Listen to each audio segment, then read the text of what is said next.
ಇನ್ನು ಸಂಪುಟದಿಂದ ವಜಾಗೊಂಡಿರತಕ್ಕಂತಹ ರಾಜಣ್ಣರವರು ಪ್ರಥಮ ಬಾರಿಗೆ ಇದೀಗ ಮಾಧ್ಯಮಗಳ ಮುಂದೆ ಪ್ರತಿಕ್ರಿಯೆಯನ್ನು ನೀಡಿದ್ದಾರೆ.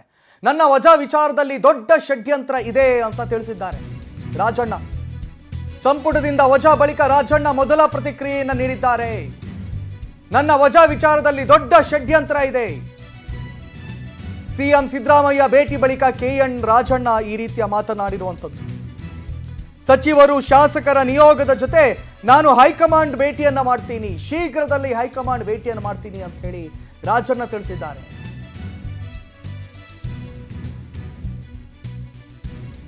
ಕಾಲ ಬಂದಾಗ ಷಡ್ಯಂತ್ರದ ಬಗ್ಗೆ ನಾನು ಮಾಹಿತಿಯನ್ನು ನೀಡ್ತೀನಿ, ಕಾಲ ಬರಲಿ, ಕಾಲಕ್ಕೋಸ್ಕರ ವೇಟ್ ಮಾಡ್ತಿದ್ದೀನಿ ಅಂತ ಹೇಳಿ ಪರೋಕ್ಷವಾಗಿ ಡಿಕೆ ಶಿವಕುಮಾರ್ ವಿರುದ್ಧ ರಾಜಣ್ಣ ಕೆಂಡ ಕಾರಿದ್ದಾರೆ. ಸಂಪುಟದಿಂದ ವಜಾ ಬಳಿಕ ರಾಜಣ್ಣ ಮೊದಲ ಪ್ರತಿಕ್ರಿಯೆಯನ್ನು ನೀಡಿದಂಥದ್ದು. ಆರಂಭದಲ್ಲಿ ಅವರನ್ನ ರಾಜೀನಾಮೆ ಕೊಟ್ಟರು ಅಂತ ಹೇಳಲಾಗ್ತಾ ಇತ್ತು, ಆದರೆ ಆ ಬಳಿಕ ಗೊತ್ತಾಯ್ತು ಅವರನ್ನ ವಜಾಗೊಳಿಸಲಾಗಿದೆ ಅಂತ. ನಿವಾರಣೆ ಮಾಡಲಿಕ್ಕೆ ನಾನು ಅವನ್ನೆಲ್ಲರೂ ಕೂಡ ಭೇಟಿ ಮಾಡಲಿಕ್ಕೆ ದೆಹಲಿಗೆ ಹೋಗ್ತೇನೆ. ಇನ್ನು ನಮ್ಮ ಎಲ್ಲ ಹಿರಿಯ ಸಚಿವರುಗಳು ಶಾಸಕರು ಕೂಡ ನಾನು ನೋಡಿ ರಾಹುಲ್ ಗಾಂಧಿ ಅವರಿಗೆ, ನಮ್ಮ ಅಧ್ಯಕ್ಷರಿಗೆ ಮತ್ತೆ ವೇಣುಗೋಪಾಲ್ ಅವರಿಗೆ ನಾನು ಏನೆಲ್ಲ ಅವರಲ್ಲಿ ಒಂದು ತಪ್ಪು ಗ್ರಹಿಕೆ ಆಗಿದೆ ಅಂತಕ್ಕಂಥ ನನಗೆ ಮಾಹಿತಿ ಇದೆ. ಆ ತಪ್ಪು ಗ್ರಹಿಕೆಯನ್ನು ನಿವಾರಣೆ ಮಾಡಲಿಕ್ಕೆ ನಾನು ಅವನ್ನೆಲ್ಲರೂ ಕೂಡ ಭೇಟಿ ಮಾಡಲಿಕ್ಕೆ ದೆಹಲಿಗೆ ಹೋಗ್ತೇನೆ. ಇನ್ನು ನಮ್ಮ ಎಲ್ಲ ಹಿರಿಯ ಸಚಿವರುಗಳು ಶಾಸಕರು ಕೂಡ ಹೋಗ್ತೀವಿ. ಅವ್ರಿಗೇನು ತಪ್ಪು ಗ್ರಹಿಕೆ ಆಗಿದೆ ಆ ತಪ್ಪು ಗ್ರಹಿಕೆಯನ್ನು ನಿವಾರಿಸ್ತಕ್ಕಂಥ ಪ್ರಯತ್ನವನ್ನು ನಾವು ಮಾಡ್ತೇವೆ. ನಾವು ಎಲ್ಲೇ ಮಾತಾಡಿದ್ರು ಅಂತಿಮವಾಗಿ ನಾವು ಪಕ್ಷದ ಹೈಕಮಾಂಡ್ಗೆ ಬದ್ಧ ಇರ್ತಕ್ಕಂಥವರು. ರಾಹುಲ್ ಸರ್ ಸಿಎಂ ಅನ್ಯಾಪಿ ಸರ್ ಇಲ್ಲ ಸಿಎಂಗೆ ಶಕ್ತಿ ತುಂಬಬೇಕು ಅಂತಕ್ಕಂಥದ್ದು ನಮ್ಮ ಎಲ್ಲ ಶಾಸಕರುಗಳ ಅಭಿಮತ. ಗೊತ್ತಾಯ್ತಾ? ಅವರಿಗೆ ಶಕ್ತಿ ತುಂಬತಕ್ಕಂಥದ್ದಕ್ಕೆ ನಾವು ಮೊದಲಿಗ ಅಂತ ಹೇಳಿ ಭಾವಿಸ್ತೀವಿ. ಥ್ಯಾಂಕ್ ಯು ಜನಕ್ಕೆ ಅಡ್ಡಿ ಆಗುತ್ತೆ.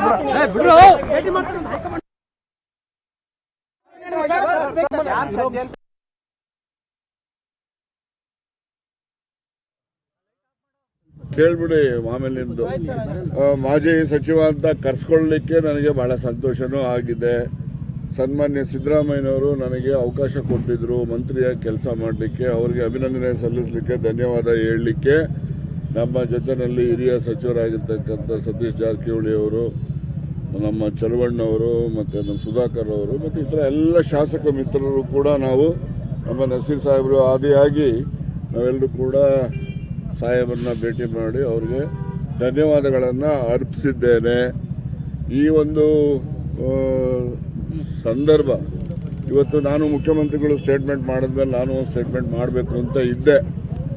ಆದ್ದರಿಂದ ಮುಖ್ಯಮಂತ್ರಿಗಳು ಸ್ಟೇಟ್ಮೆಂಟ್ ಮಾಡದೇ ಇರೋದ್ರಿಂದ ನಿಮ್ಮಲ್ಲೂ ಕೂಡ ಕುತೂಹಲ ಇರಬಾರ್ದು, ನಾನೇನು ಹೇಳಬಹುದಾಗಿದೆ ಅಂತಕ್ಕಂಥದ್ದನ್ನೇ ಈಗಲೇ ಹೇಳೋಣ ಅಂತೇಳಿ ನಿಮ್ಮ ಮುಂದೆ ಬಂದು ನಿಂತಿದ್ದೇನೆ. ನಾಳೆ ನಾನೇನು ಸ್ಟೇಟ್ಮೆಂಟ್ ಮಾಡುವಂಥ ಅಗತ್ಯತೆ ಇಲ್ಲ. ಮುಖ್ಯಮಂತ್ರಿಗಳು ಈಗಾಗಲೇ ಗವರ್ನರ್ ಆಫೀಸಿಂದ ಬಂದಿರತಕ್ಕಂಥ ಏನು ಕಮ್ಯುನಿಕೇಷನ್ ಏನಿದೆ ನಿಮ್ಮ ಗಮನದಲ್ಲೂ ಇದೆ ಅಂತ ಹೇಳಿ ನಾನು ಅಂದ್ಕೊಂಡಿದ್ದೇನೆ. ಅದರಲ್ಲಿ ಡ್ರಾಪ್ಡ್ ಅಂತ ಏನು ಬಂದಿದೆ ಅಂತಕ್ಕಂಥದ್ರ ಬಗ್ಗೆ ನಿಮ್ಮ ಕುತೂಹಲ ಇರಬಹುದು. ಡ್ರಾಪ್ ಮಾಡಬೇಕು ಅಂತಕ್ಕಂಥದ್ದು ಹೈಕಮಾಂಡ್ನ ನಿರ್ಧಾರದಂತೆ ಮುಖ್ಯಮಂತ್ರಿಗಳು ಪತ್ರವನ್ನು ಗವರ್ನರ್ ಅವರಿಗೆ ಕಳಿಸಿರ್ತಾರೆ. ಆ ಪತ್ರದ ಆಧಾರದ ಮೇಲೆ ಗವರ್ನರ್ ಅವರು ಕೂಡ ಮಾಡಿರ್ತಾರೆ. ಇದು ನಮ್ಮ ಪಕ್ಷದ ತೀರ್ಮಾನ. ಈ ಪಕ್ಷದ ತೀರ್ಮಾನ ಇರೋದ್ರಿಂದ ಇದನ್ನು ನಾವು ಪಕ್ಷದ ಹೈಕಮಾಂಡ್ನ ಯಾರು ಪ್ರಶ್ನೆ ಮಾಡತಕ್ಕಂಥದ್ದು ಸಾಧು ಅಲ್ಲ ಈ ಸಂದರ್ಭದಲ್ಲಿ. ಅದಕ್ಕೋಸ್ಕರ ನಾವು ಅವರಿಗೆ ಯಾವುದೇ ರೀತಿಯ ಮುಜುಗರ ಹೈಕಮಾಂಡ್ಗೆ ಆಗಬಾರ್ದು ಅಂತಕ್ಕಂಥ ದೃಷ್ಟಿಯಿಂದ ಯಾವುದೇ ವಿವರಗಳನ್ನ ಕೂಡ ನಾನು ಹೇಳಲಿಕ್ಕೆ ಹೋಗೋದಿಲ್ಲ. ಈ ಒಂದು ರಾಜೀನಾಮೆ ಅಥವಾ ವಜಾ ಮಾಡಿರ್ತಕ್ಕಂಥದ್ದು ಅಥವಾ ಕೈ ಬಿಟ್ಟಿರ್ತಕ್ಕಂಥದ್ದು ಯಾವುದೇ ಪದ ನೀವು ಹೇಳಿದ್ರೂ ಕೂಡ, ಆದರೆ ಇದ್ರ ಹಿಂದೆ ಒಂದು ದೊಡ್ಡ ಷಡ್ಯಂತ್ರ, ಪಿತೂರಿ ಎಲ್ಲ ಇದೆ.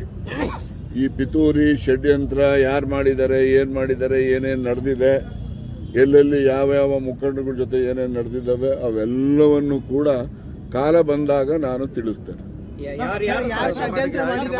ಕಾಲ ಬಂದಾಗ ತಿಳಿಸ್ತೀನಿ ಅಂತ ಹೇಳಿದ್ದೇನೆ. ಈಗ ನಾನು ರಾಹುಲ್ ಗಾಂಧಿ ಅವರಿಗೆ, ನಮ್ಮ ಅಧ್ಯಕ್ಷರಿಗೆ ಮತ್ತು ವೇಣುಗೋಪಾಲ್ ಅವರಿಗೆ ನಾನು ಏನೆಲ್ಲ ಅವರಲ್ಲಿ ಒಂದು ತಪ್ಪು ಗ್ರಹಿಕೆ ಆಗಿದೆ ಅಂತಕ್ಕಂಥದ್ದು ನನಗೆ ಮಾಹಿತಿ ಇದೆ. ಆ ತಪ್ಪು ಗ್ರಹಿಕೆಯನ್ನು ನಿವಾರಣೆ ಮಾಡಲಿಕ್ಕೆ ನಾನು ಅವನ್ನೆಲ್ಲರೂ ಕೂಡ ಭೇಟಿ ಮಾಡಲಿಕ್ಕೆ ದೆಹಲಿಗೆ ಹೋಗ್ತೇನೆ. ಇನ್ನು ನಮ್ಮ ಎಲ್ಲ ಹಿರಿಯ ಸಚಿವರುಗಳು ಶಾಸಕರು ಕೂಡ ಹೋಗ್ತೀವಿ. ಅವ್ರಿಗೇನು ತಪ್ಪು ಗ್ರಹಿಕೆ ಆಗಿದೆ ಆ ತಪ್ಪು ಗ್ರಹಿಕೆಯನ್ನು ನಿವಾರಿಸ್ತಕ್ಕಂಥ ಪ್ರಯತ್ನವನ್ನು ನಾವು ಮಾಡ್ತೇವೆ. ನಾವು ಏನೇ ಮಾತಾಡಿದ್ರು ಅಂತಿಮವಾಗಿ ನಾವು ಪಕ್ಷದ ಹೈಕಮಾಂಡ್ಗೆ ಬದ್ಧ ಇರ್ತಕ್ಕಂಥವರು. ರಾಹುಲ್ ಗಾಂಧಿಯವರು ಈ ದೇಶದ ನಾಯಕರಿದ್ದಾರೆ. ಅವರು ಏನು ಈ ದೇಶದ ಈಗ ಮತಕಳ್ಳತನದ ಬಗ್ಗೆ ಅವರೇನು ಅಭಿಯಾನವನ್ನು ಇಡೀ ದೇಶದಲ್ಲಿ ಮಾಡ್ತಾ ಇದ್ದಾರೆ, ಅದಕ್ಕೆ ನಮ್ಮೆಲ್ಲರೂ ಬೆಂಬಲ ಇದ್ದೇ ಇದೆ ಮತ್ತು ಅವರ ಮಾರ್ಗದರ್ಶನದಂತೆ ನಾವು ಮುಂದೆನೂ ಕೂಡ ಕೆಲಸ ಮಾಡ್ತೇವೆ. ನಾನು ಈಗಾಗಲೇ ಹೇಳಿದ್ದೀನಿ ಏನೆಲ್ಲ ಬೇರೆ ವಿವರಗಳಿದ್ದಾವೆ. ಮುಂದಿನ ಸಮಯಕ್ಕೆ ಸರಿಯಾಗಿ ಅವೆಲ್ಲ ತಿಳಿಸ್ತೇನೆ.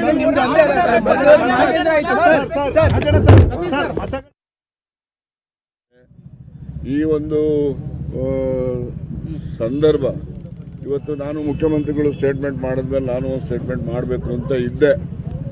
ಆದ್ದರಿಂದ ಮುಖ್ಯಮಂತ್ರಿಗಳು ಸ್ಟೇಟ್ಮೆಂಟ್ ಮಾಡದೇ ಇರೋದು